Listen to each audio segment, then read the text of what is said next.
Y bueno, veo que son ustedes muy numerosos y que son fundamentalmente jóvenes. Esto me compromete más. Quizá esté acoplando el micrófono. No sé. ¿Me oyen ustedes bien? Sí, perfectamente. Bueno. La conferencia acopla, pero bueno. La conferencia tiene por título, que se le ha ocurrido ingeniosamente a los organizadores, llamarla Los enemigos de la realidad. A finales del año pasado publiqué el primer volumen de la obra que considero la obra de mi vida, porque es la única que, digamos, llevo trabajando 10 años en ella y a lo mejor me tomará todavía un par de ellos terminarla. Este libro se llama Los enemigos del comercio, de modo que la concatenación entre los enemigos del comercio y los enemigos de la realidad parece que es que les estoy a ustedes proponiendo que el comercio es la realidad. Esto sería bastante sencillo, quizás un poquito demasiado sencillo, dado que efectivamente estamos en una sociedad básicamente comercial. Mi libro, el de los enemigos del comercio, es una investigación histórica. Y voy a intentar resumírsela en esta, pues no sé, pues yo voy a intentar no hablar más de 40 minutos. ¿Hay coloquio luego? Sí. Muy bien, pues con mucha más razón. Intentaré no hablar más de 40 minutos e intentaré pasar rápidamente sobre 2.500 años de historia occidental, porque me parece que con la llegada de Internet, que nos ha permitido manejar enormes paquetes de información a velocidades lumínicas, lo primero que hemos conseguido, a mí, por ejemplo, Internet me ha permitido consultar fuentes que en otro caso me hubiera vuelto loco, yendo a una biblioteca de un país y a otra biblioteca de otro. A mí, personalmente, Internet me da una fantástica información desde que hace 5 o 6 años lo utilizo, pero me da la sensación de que el efecto general que ha producido sobre el mundo esta mega revolución en el conocimiento ha sido más bien aturdirnos, dejarnos un poco estupefactos ante la cantidad, el volumen de lo que disponemos. No tengo dudas, por lo demás soy profesor hace 30 años, no tengo dudas sobre qué saben ustedes, porque cada año les examino. Yo he llegado a tener hasta 3.000 alumnos, porque estoy en una asignatura de primero de políticas y sociología. De modo que, aunque a ninguno de ustedes en particular les conozco ese fantasma de haberles estado examinando sin pausa. Este examinarles me hace ver cada vez con más claridad que estamos sumidos en una importante amnesia, que nos acordamos poco y que aquello que recordamos normalmente lo recordamos sesgado. De modo que cuando me puse a escribir Los enemigos del comercio, fundamentalmente intentaba entenderme a mí mismo, autoaclararme, porque yo he sido más rojo que la muleta de un torero, o mejor dicho, rojo-negro, puesto que mi rojería tenía un poderoso componente anarquista. Ahora digo, pero ¿cómo es posible que yo haya sostenido cosas tan elementales, con tanta vehemencia, durante tanto tiempo? Bueno, ¿qué es lo que me faltaba entender de la historia de mi especie para poderme entender a mí mismo? Bueno, no me había dado cuenta de que llevamos unos 2.500 años litigando con dos modelos básicos de sociedades. Una podríamos llamarla clerical militar o sublime, y otra la podemos llamar comercial, industrial o prosaica. El ejemplo más antiguo al cual podemos remitirnos para hacernos una idea es el de Esparta y Roma. Me imagino que bastantes de ustedes habrán visto la excelente película 300, donde se cuenta la historia de Leónidas en la batalla, en el combate que libra con la Segunda Guerra Médica, no, la primera, no, la segunda, con Jerjes. ¿Qué era Atenas? Ustedes recordarán que Atenas, pues claro, es la patria de Platón, de Aristóteles, del arte, de la arquitectura. Sin embargo, Atenas es básicamente una sociedad comercial. Atenas empezó exportando, cuando consiguió ya un cierto nivel importante de producción, aceite, vino y cerámica. El gran legislador ateniense, Solón, insistió siempre en que Atenas había llegado a prosperar y podría llegar a ser admirable mientras no extendiese en demasía la proporción de esclavos respecto de hombres libres. Este es el eje de mi exposición. La proporción, va a ser el eje de mi exposición, la proporción que cada sociedad tiene en cada momento de esclavos en relación con hombres libres. Cuando Atenas despegó con Solón, a principios del siglo VII a.C., había pocos esclavos y hasta tal punto había prosperado materialmente que el número de personas pertenecientes a la clase media permitía ir a elecciones y ganarlas. Es decir, que la suma de la gente que se sentía pobre o despojada y la suma de la gente que eran los patricios, los gobernantes, era siempre inferior al sector de la sociedad que estaba dispuesto, como tal clase media, a intentar prosperar, o sea que abonaba la movilidad social. Como gran rival tenía a su vecino Esparta, que era una sociedad típicamente clerical militar, sublime, que vivía y vivió 4 siglos de explotar al pueblo mesenio,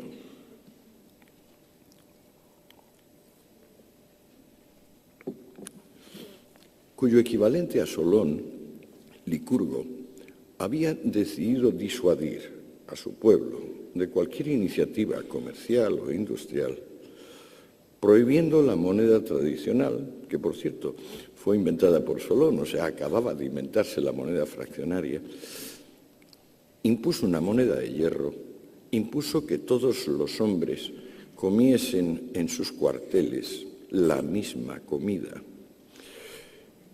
y en general prohibió que su país se desarrollase en términos de competitividad, capacidad laboral, ingenio. Esparta desde entonces iba a ser la canonización del heroísmo, de la guerra, el verdugo de las democracias. Por eso, tras una larga guerra que duró un poco menos de 50 años, la guerra del Peloponeso, acabaría imponiéndose a Atenas y liquidando a las ciudades que, como Atenas, formaban parte de la Liga Délfica o la Liga Democrática. En la antigüedad no tenemos ninguna democracia que no sea sociedad comercial.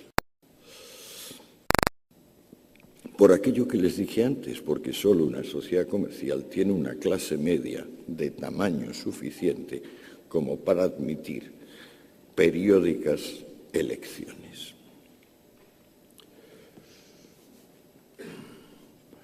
Los persas, los espartanos, que suelen aparecer como gentes de honor, por ejemplo en la película 300, la película omite el interesante detalle de que mientras Leónidas peleaba con los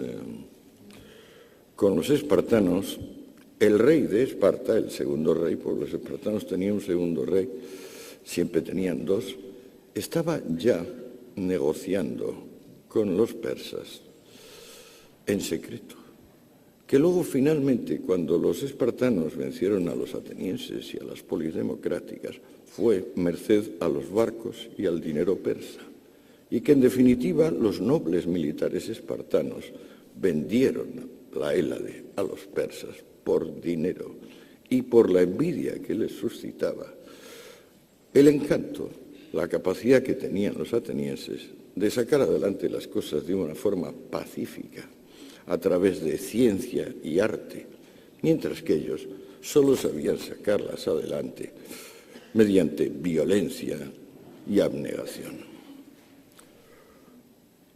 3 siglos después, volvemos a encontrar en la antigüedad un conflicto entre sociedad comercial y sociedad clerical militar que se libra entre Cartago y Roma. Roma es una sociedad muy parecida a la espartana, no tan brutal ni tan tosca, pero muy parecida en el sentido de que es la canonización del amo. El romano no sabe vivir sin esclavos. Y los cartagineses, aunque eran desde luego mucho más salvajes que los atenienses y que las demás ciudades democráticas griegas, eran un imperio comercial, que como los griegos creaba colonias, normalmente costeras, para comerciar con los pueblos de cada lugar. Ya los griegos sembraron un imperio comercial que iba desde el Mar Negro hasta Gibraltar. Y los cartagineses, digamos que reanudaron la gestión de ese imperio fundamentalmente pacífico, basado en el intercambio de cosas. Roma, naturalmente, igual que Esparta, tenía un único y principal mercado, el de esclavos. La compraventa de esas herramientas humanas, de esos infrahumanos, que digamos para todo, salvo para obrar sin instrucciones del amo y para detentar propiedad.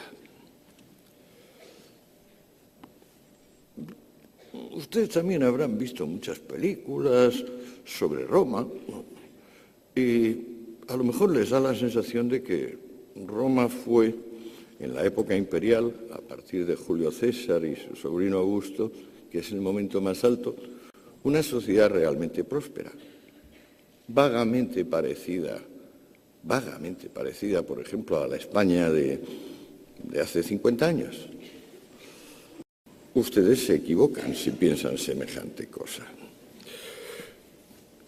Vamos a ver. No tenemos en toda la historia de la literatura latina un solo dato que nos indique cuál era el salario de ninguna profesión civil durante los aproximadamente 7 siglos, que duran desde el ascenso de Roma hasta la desintegración del imperio. El trabajo en Roma lo verifican esclavos. Y sobre el precio del esclavo, ustedes podrían preguntarse, ¿cuánto vale un esclavo? Pues no vale poco. Apoyándonos básicamente en el Corpus Juris Civilis de Justiniano, que es un texto del siglo V-VI, de la era ya cristiana, sabemos 2 o 3 cosas bien concretas y bien útiles sobre los esclavos masculinos y femeninos de la antigüedad. Primero, que el factor juventud no era el determinante. El factor principal era si sabían leer y escribir y si tenían algún tipo de oficio. Llegaba a haber una proporción de 1 a 7, es decir, el analfabeto valía 1 y 7 valía el que tuviera precisamente instrucción en usos comerciales. Por ejemplo, el que supiese llevar una contabilidad, el que supiese establecer relaciones, contar. El esclavo joven, competente y, joven y bien competente, venía a valer lo que aproximadamente valen ahora la gama alta de BMW y Mercedes. y iban reduciéndose hasta valer pues lo que un Opel Corsa o un Citroën de las marcas pequeñas. Esta mano de obra es la que mueve prácticamente a toda la antigüedad, con la excepción que les he dicho de Atenas y un poquito de Cartago, porque Cartago era también bastante esclavista. La consecuencia de que aproximadamente una persona no esclava trabajaba y 15 esclavos trabajaban, estos son los datos de Atenas después de haber perdido la guerra con Esparta, hacía que el dinero circulase mal y con unos altísimos tipos de interés. En la Roma republicana, antes de llegar César al poder, el interés del dinero era aproximadamente un 8% mensual. Si hacen ustedes la multiplicación de 8 por 12, verán que están por encima del 90%. Con esa insuficiente circulación monetaria, Roma vivió básicamente de conquistar vecinos. Y la gran tragedia que va a acabar con ese imperio es que los vecinos, llega un momento que se acaban los vecinos ricos. La única forma el único vecino invadible, por ejemplo, son los tártaros o los de Mauritania, y bueno, no sale a cuenta porque hay que mandar al ejército, que cuesta un dineral, porque el ejército romano es profesional desde tiempos de Augusto, cuesta un dineral y no sale a cuenta, no hay botín. Esa sociedad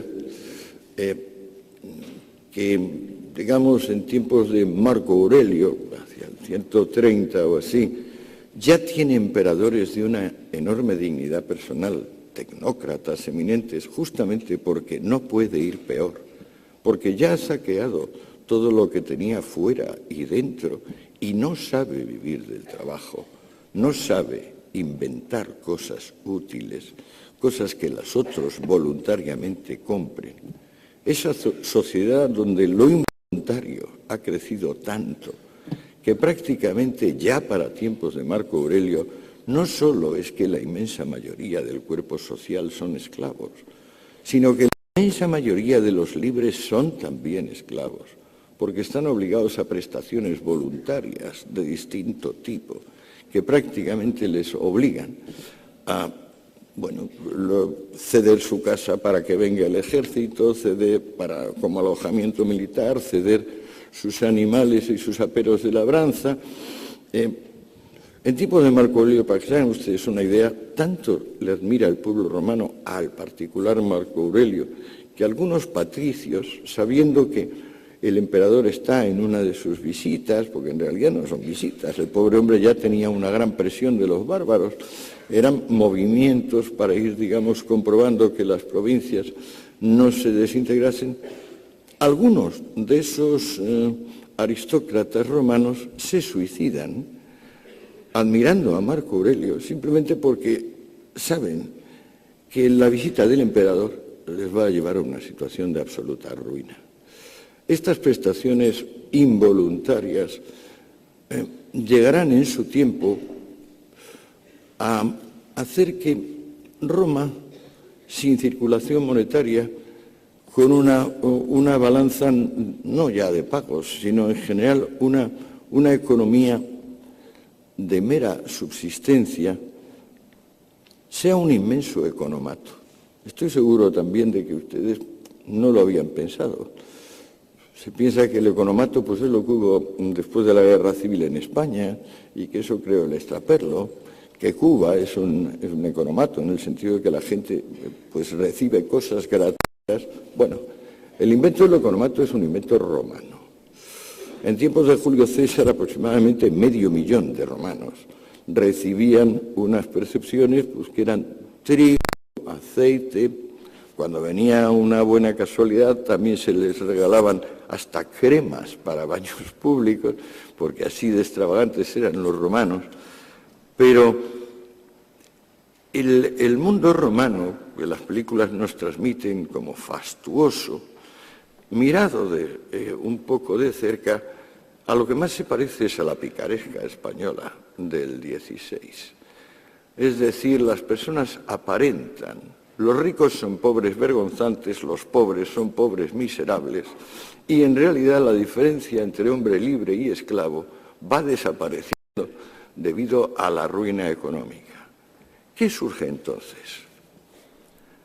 Pues surge en la periferia del imperio lo que en mi libro, a falta de mejor término, he llamado pobrismo, que también se puede llamar comunismo, pero que llamo pobrismo porque se origina en una secta judía particular. No sé si también tengo que recordarles a ustedes que el pueblo judío es un pueblo familia. A diferencia de otros pueblos que tienen una estructura política, el pueblo judío es básicamente una estructura familiar. Cuando surgen los primeros comunistas en el pueblo de Israel, la secta esenia, el resto del pueblo está dividido en otras dos escuelas de vida, que son los fariseos profesionales y los saduceos, que son sacerdotes o gentes vinculadas con el orden sacerdotal. Anexionados a los fariseos están los levitas, que podemos traducir por terratenientes. Cuando aparece la secta esenia, viene con una interpretación concreta del séptimo mandamiento que dice que hurtar es comercial. O sea que el que practica el comercio roba a sus semejantes.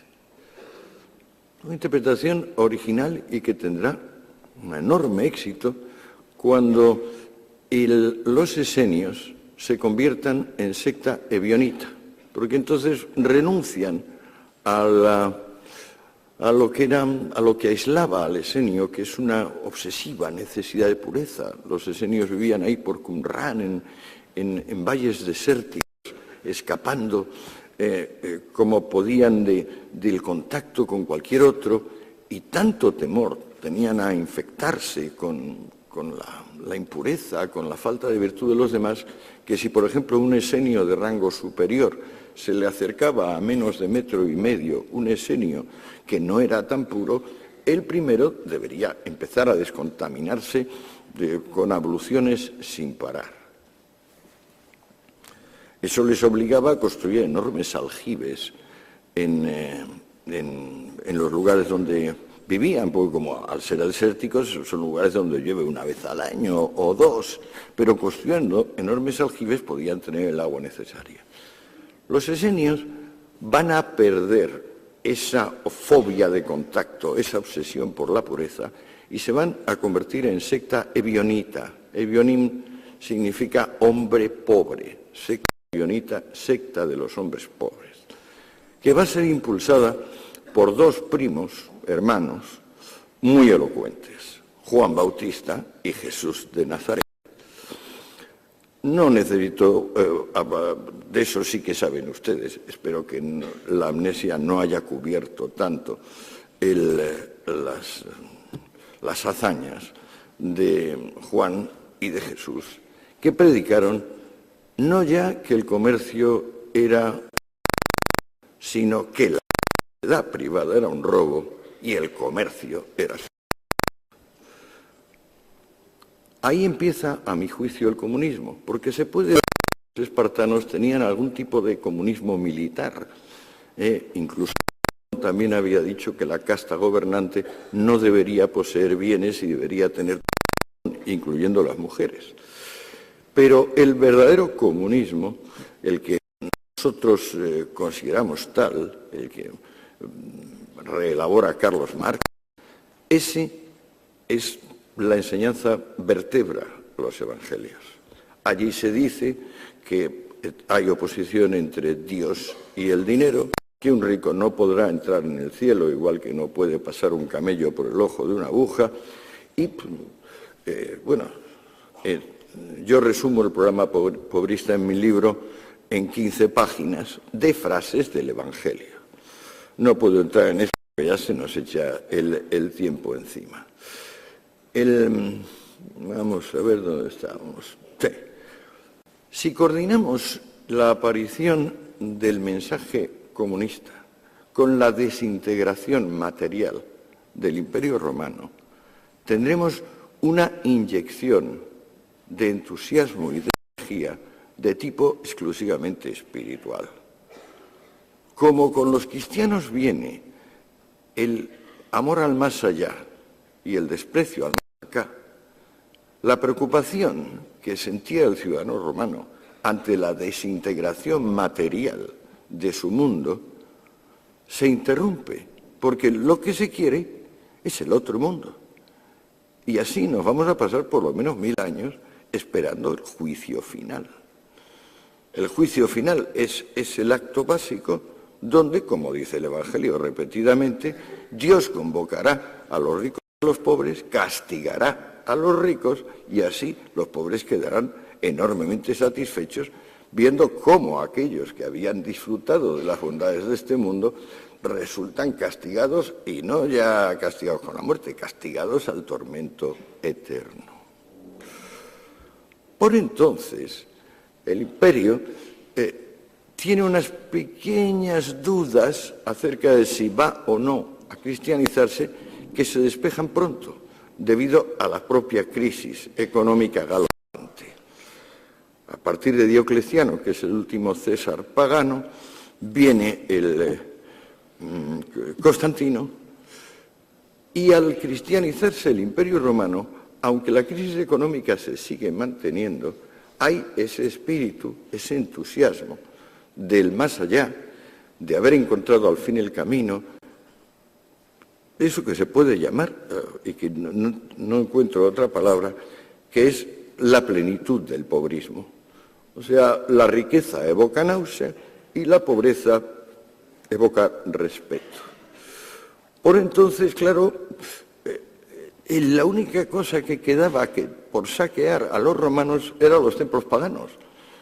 Y al cristianizarse el imperio, pues los 40 o 45.000 templos paganos que subsistían fueron expropiados, y como tenían diversas cosas, entonces lo que hacían los césares era coger y lo que fuera de bronce fundirlo, lo que fuera de plata lo mismo, y si bueno, si había cosas de oro, mejor que mejor.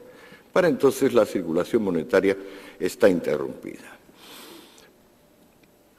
La única fuente de dinero a partir de la cristianización es el turismo piadoso.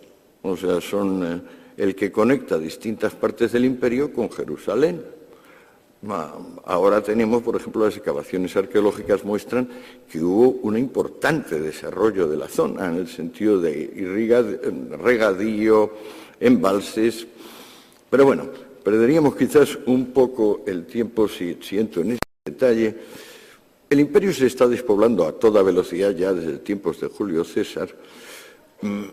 Para entonces, digamos, para Constantino puede calcularse que hay 1 de cada 3 personas, esa es la proporción, y la gente que sobra de las ciudades y la gente que sobra del campo se confluye como, digamos, en el cambio de marea, formando unas grandes hordas de personas que no caben ni en la ciudad ni en el campo. Origen de nuestra palabra vago, porque esas grandes hordas que llegaron a ocupar regiones enteras se llaman vagaudas y eran prácticamente el destino inevitable, vamos a decir, de la mitad de la población.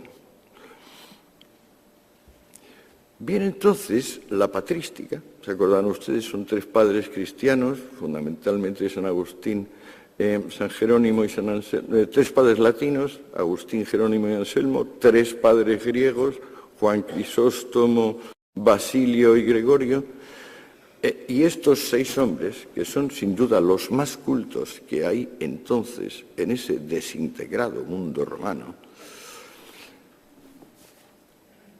racionalizan el comunismo, explican concretamente que en toda compraventa siempre va a haber un perdedor, que el comercio crea una movilidad social mórbida, morbidus, dicen ellos, es decir, fúnebre, mortuoria, porque implica que los listos pues se sobrepongan a los parados, paraditos, digo, mentalmente, ¿no? Y que esto pues va a imponer de algún tipo de meritocracia cuando lo esencial del mensaje evangélico, recuérdenlo ustedes, es el sermón de la montaña que dice: benditos sean los pobres de espíritu, porque de ellos es el reino. Ustedes dirán que pobres de espíritu a lo mejor se decía en sentido figurado. No. Estamos hablando de micros neuma, o sea, de poca alma, de personas, digamos, por debajo de la media. ¿Qué pasó en la Alta Edad Media? Las historias les cuentan cosas del rey Arturo, del Roldán, incluso podemos llegar ya en la muy avanzada Edad Media al Cid. Bueno, la Edad Media se puede dividir en dos periodos fundamentales. Uno, llamado Edades Oscuras o Alta Edad Media, que viene a durar desde el siglo V hasta el siglo XII, y otro, que es la Baja Edad Media. ¿Qué sucede en la Alta Edad Media o en los siglos oscuros? Pues, señores míos, sucede que las ideas evangélicas, las ideas de la patrística, se cumplen. La Edad Media fueron 6 siglos de comunismo militante. La sociedad comercial ha desaparecido por completo. En el año 2003, un profesor de Harvard, McCormick, un medievalista, digitalizó, es decir, escaneó todos los documentos medievales del siglo VI al siglo XIII, los pasó por un programa adecuado y le preguntó cosas tan sencillas como: ¿cuántas veces aparece la palabra negotiator? Negotiator, negociante, hombre de negocios. Y descubrió para su estupor que en 5 siglos había aparecido 119 veces. La palabra, por ejemplo, esclavo, aparecía 700 millones de veces. La palabra señor aparecía 600 millones de veces. ¿Cómo es posible que se desvaneciese léxicamente algo? Pues porque se había desvanecido su fundamento. En los siglos oscuros, el fenómeno ligado a la efectiva desaparición del comercio es que se embosca el territorio, se pierde la relación y cada una de las zonas donde queda población está obligada a la autosuficiencia. Lo que pasa es que esa autosuficiencia, desde el punto de vista de la patrística y desde el punto de vista del Evangelio, esa autosuficiencia es lo justo y lo bueno. Y se manifiesta en autosuficiencia religiosa, y eso son las abadías y conventos, es decir, son las reuniones de monjas y de monjes que se aíslan del mundo en la espera del más allá, y las comunidades laicas que se llaman cortes, que también se concentran en unos pequeños lugares e intentan, pues eso, ser autosuficientes.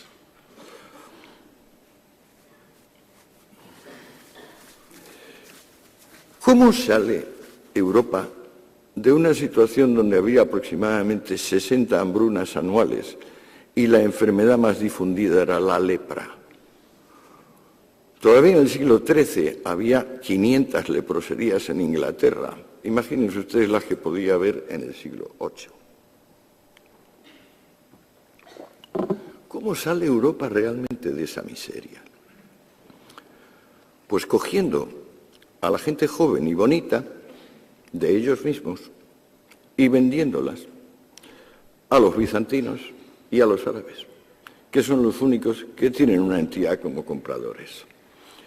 De modo que se produce una evolución del esclavo al cautivo, porque ya, naturalmente, como la única empresa mercantil que hay es la caza y captura de cautivos, pues claro, el cazador no está dispuesto a distinguir si el que va a capturar es de familia noble, medio noble, plebeya o si es un esclavo.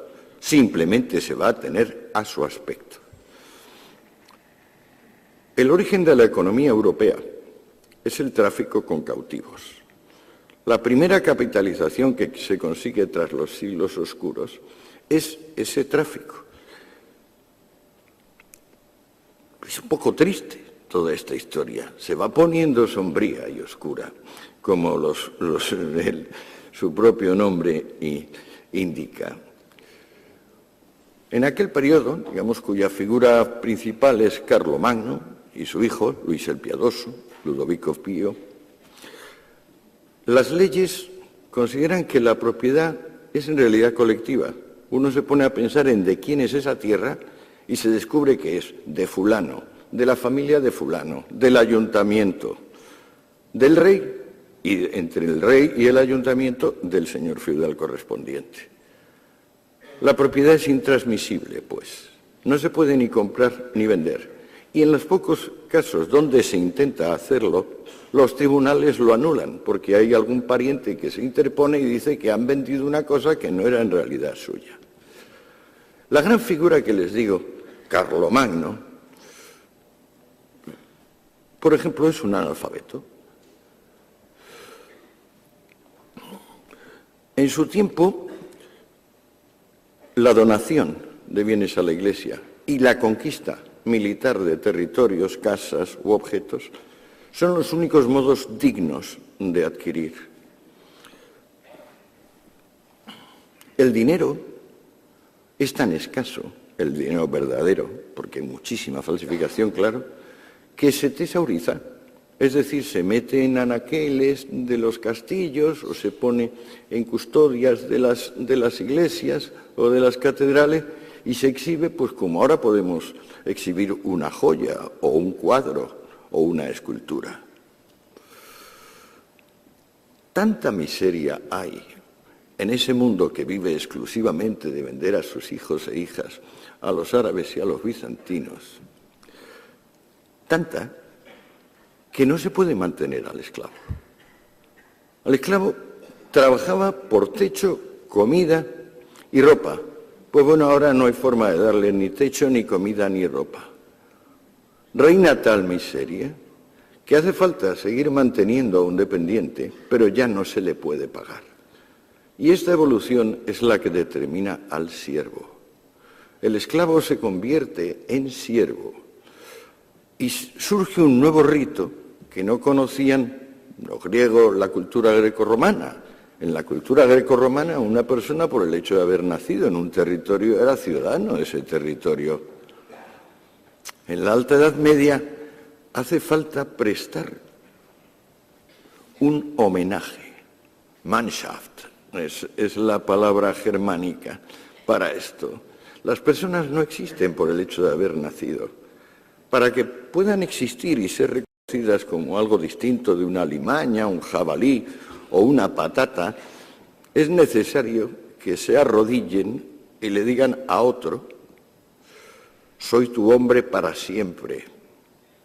Si el otro lo acepta, le dirá que se levante y le dará un beso en la boca. Es curioso que en ese sentido eran bastante personalistas los medievales, sí.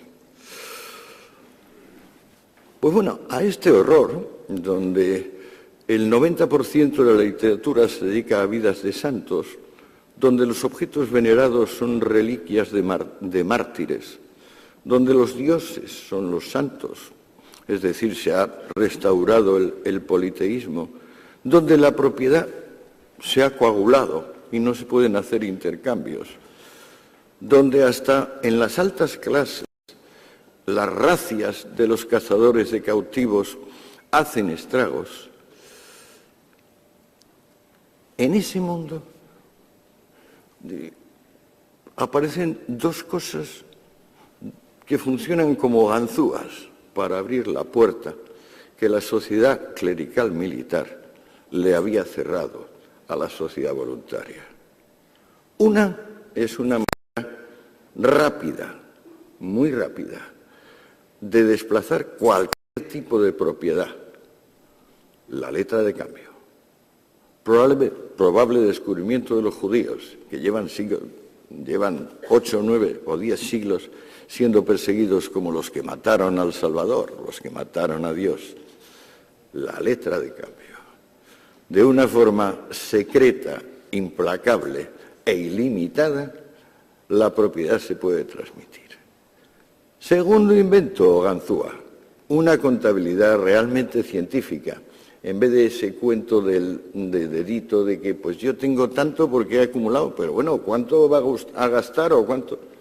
Esa contabilidad que llamamos científica o de partida doble, la inventa un monje, Luca Pacioli, porque entonces prácticamente las únicas personas que tenían instrucción eran los monjes.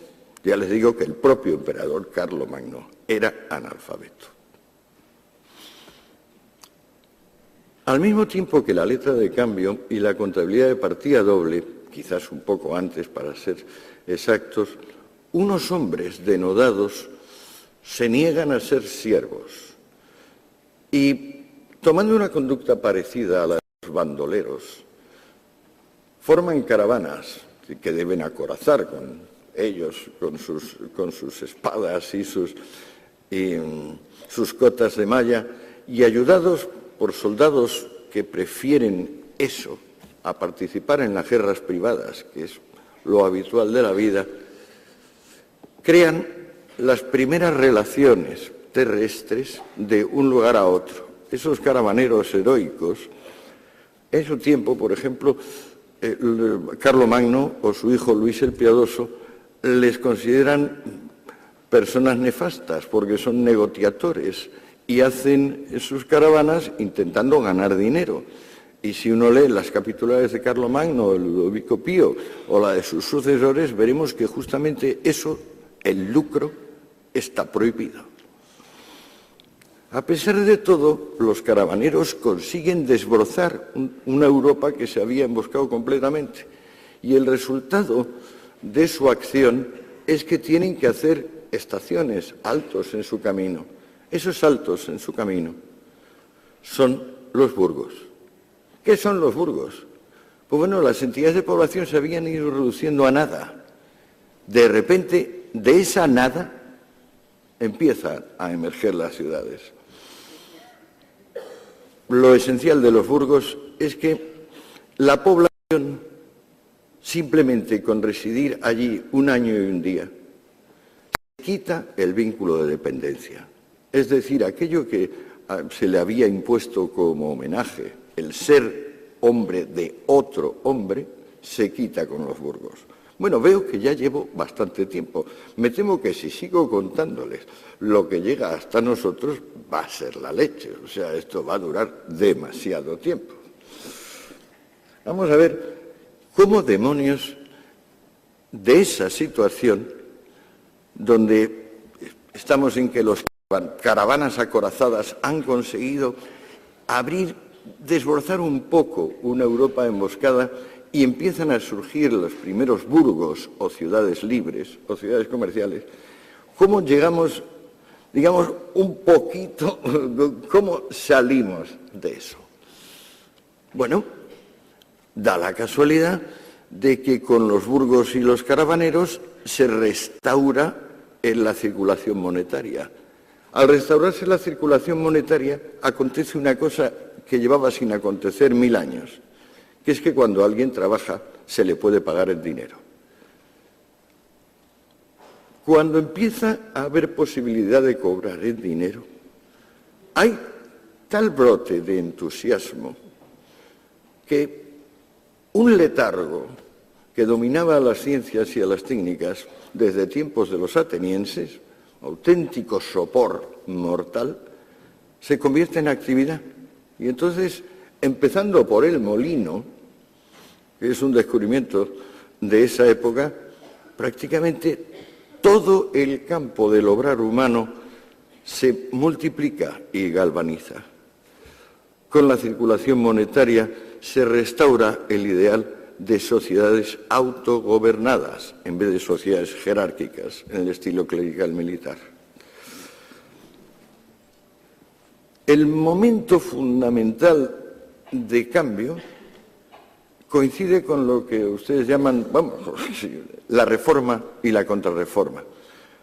Recordamos de la reforma y la contrarreforma que estaban opuestas, es decir, contra los luteranos. Y sin embargo, en un punto están totalmente de acuerdo los reformistas y los contrarreformistas, que son los jesuitas, en que el cristianismo tiene que dejar de ser pobrista. Y lo primero que leemos, si leemos, por ejemplo, a los jesuitas o a la Escuela de Salamanca, por hablar de los católicos, o si leemos a Calvino o a Lutero, lo primero que vemos es que se le dice al fiel: estás obligado a ser un profesional competente, estás obligado a ganarte la vida bien, estás obligado a ser rico, estás obligado a prosperar. El cristianismo, pues, ha renunciado a ser comunista. Pero le ha tomado ¿cuánto? Pues si Lutero y Calvino son del 16-17 y el imperio se ha cristianizado en el siglo IV, pues hagan ustedes una idea, tendrán bastante más de 1000 años. La evolución de un cristianismo ya no pobrista va hacia las democracias. Pero fíjense ustedes que cuando se consigue la democracia, hay dos modelos de democracia completamente distintos. La democracia que podemos decir prosaica, que es la que se impone en los Estados Unidos, y la que antes se ha impuesto en Inglaterra, corresponde con la democracia que yo me gustaría llamar patético-enfática o sublime, que es la que va desde Rousseau en adelante. O sea, la Revolución Francesa. Y más concretamente el periodo del terror de la Revolución Francesa. El periodo del terror se puede definir como aquel momento en que la masa en general rompe los diques que separan estamentos, clases sociales y encarna en un solo individuo que como guía o custodio de todo legisla. Esto sucedió en la Revolución Francesa con Robespierre y no ha dejado de suceder en el modelo, digamos, de democracia sublime, democracia de masas, que se puede también llamar democracia popular. Para entonces, el comercio y la industria no es ya que se han desarrollado, sino que han alcanzado el nivel de la máquina de vapor, de la mecanización en general del cultivo agrícola. Ya estamos hablando de una sociedad más o menos parecida a nosotros, donde lo que antes era fe y oficio bélico es básicamente profesión, capacidad profesional. Por profesión se entiende acto útil para un tercero.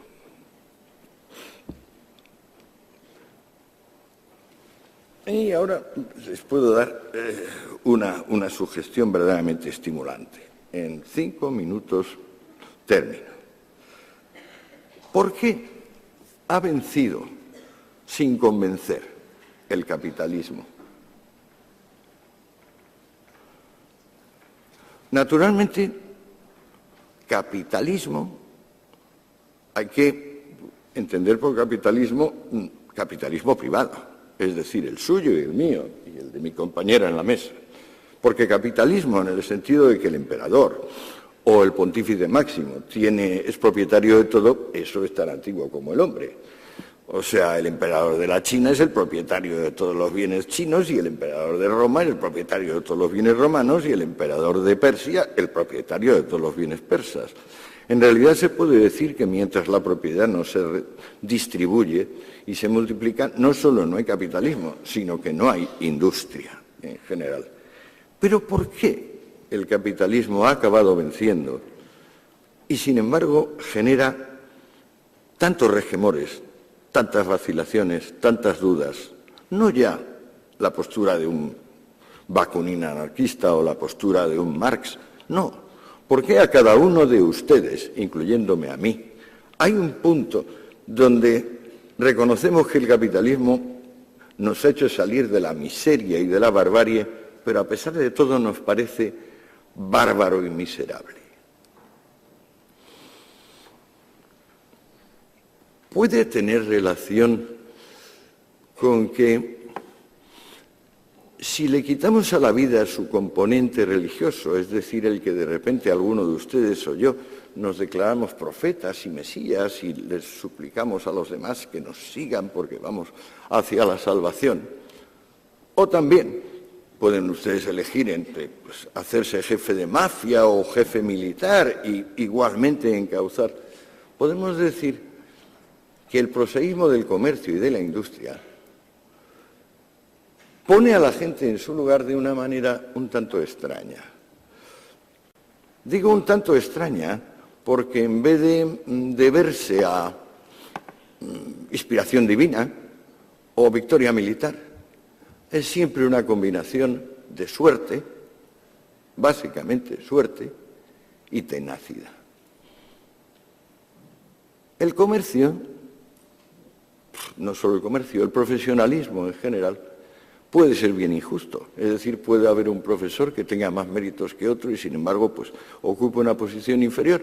Pero a pesar de todo, en general, existir la profesión de profesores ya indica que hay una hacienda pública lo bastante capaz como para tener enseñanza superior y que, por tanto, ya hay un entramado de relaciones comerciales e industriales que han permitido estar por encima, por ejemplo, del mundo aquel de los cautivos que les contaba. Pero, entonces, lo que molesta del capitalismo es quizás que tiene un elemento de meritocracia, por meritocracia, mérito, es decir, una sociedad donde más o menos los dos únicos factores que influyen son, uno, la suerte, dos, la tenacidad o la habilidad de cada individuo. ¿Es eso todo? Por eso nos molesta el capitalismo y nos parece de alguna manera un sistema eficaz pero bárbaro. Yo sospecho que no. Yo sospecho que lo que hace del capitalismo un sistema difícil de tragar, que tiene éxito pero que no tiene éxito, es que está basado en la destrucción, pero en una destrucción que crea. Es decir, lo que da dinero, lo que da prosperidad, lo que aprovecha en general a todos, es una destrucción creativa que, si les digo la palabra, la van a entender enseguida. Innovación. El capitalismo ha ido descubriendo nuevos métodos para hacer lo antiguo, nuevas cosas que no se habían descubierto, nuevas reuniones de individuos, nuevas asociaciones, en general, todo nuevo. El mundo actual tiene muy poco que ver con el mundo que hemos estado hablando de la Edad Media, muy poco. ¿Por qué? Porque ha prosperado la innovación.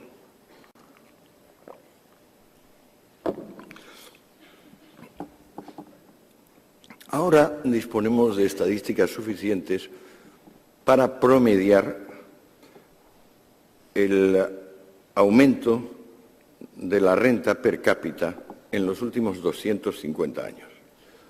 La media es el 2%. De modo que hemos subido aproximadamente un 500% en 250 años. Donde había una judía, ahora hay 500. Donde había un zapato, ahora hay 500. Aproximadamente. Y sin embargo, fíjense ustedes que en nuestros corazones todavía se dice que las desigualdades crecen. La maquinaria de producción masiva en la que consiste la industria capitalista es fundamentalmente masiva y quien realmente se ha ido de la película son los pontífices, los señores feudales, los autócratas. En las altas esferas económicas actuales hay mucha más movilidad todavía que en las bajas. salvo un par de dinastías industriales que se han conseguido conservar 100 años, no hay nadie que se mantenga en la cumbre. El sistema capitalista está basado en una destrucción creativa, una innovación que afecta principalmente a las personas y que beneficia fundamentalmente a las masas. No queremos ver esto. ¿Por qué no queremos ver esto? Yo me lo he preguntado a mí mismo, porque naturalmente es sondeando mi corazón donde he encontrado estas extrañas paradojas. Pues bueno, a mí me parece que tenemos una nostalgia del amo y del siervo, y que con el capitalismo privado se han acabado los amos y los siervos. El siervo, según el cristiano, según San Pablo, está más cerca del cielo que el amo. El amo, bueno, el mero hecho de ser amo significa que es superior. Tenemos motivos para querer la tranquila vida del siervo y más motivos aún para querer la superior vida del amo. Hemos llegado a una cultura donde eso ya no existe. Fuerzas impersonales, que son las que guían la invención y canalizan las energías, han creado una sociedad donde continuamente se van inventando cosas que van dejando viejas, van lanzando en el baúl de los trastos inservibles las cosas que nos han parecido más básicas. Da un poco de susto. Es un poco escalofriante. Pero si lo que queríamos era tener más de todo, empezando por los paquetes de información a velocidad hiperlumínica que da Internet y terminando por el subsidio de paro, nunca, jamás ha habido nada ni remotamente parecido a la plenitud del presente y concretamente a la plenitud del presente en la órbita occidental. El fenómeno de la globalización lo ha expandido todavía mucho más, porque claro, si antes las locomotoras habían sido Alemania o Japón, la locomotora de los últimos 20 años ha sido China e India. Y eso, claro, ha incrementado todavía mucho más la renta per cápita, porque cuando hablamos de economía deberíamos siempre, digamos, reconducir esas magnitudes a renta individual. Fíjense ustedes la recesión actual. ¿Cuántos piensan que la recesión actual tiene... ¿Sabe usted lo que le digo? Si entramos en la recesión actual, me voy a tirar media hora. Sí, lo dejamos con lo que les he dicho hasta ahora. Les agradezco la paciencia, porque es que tengo demasiadas cosas, demasiados datos, y entonces me atranco yo mismo. Discúlpenme por lo denso de esto, y si en la medida de lo posible guarden como fruto de lo que he dicho esta extraña paradoja de triunfar sin convencer, que le toca a nuestro sistema político y social. Gracias.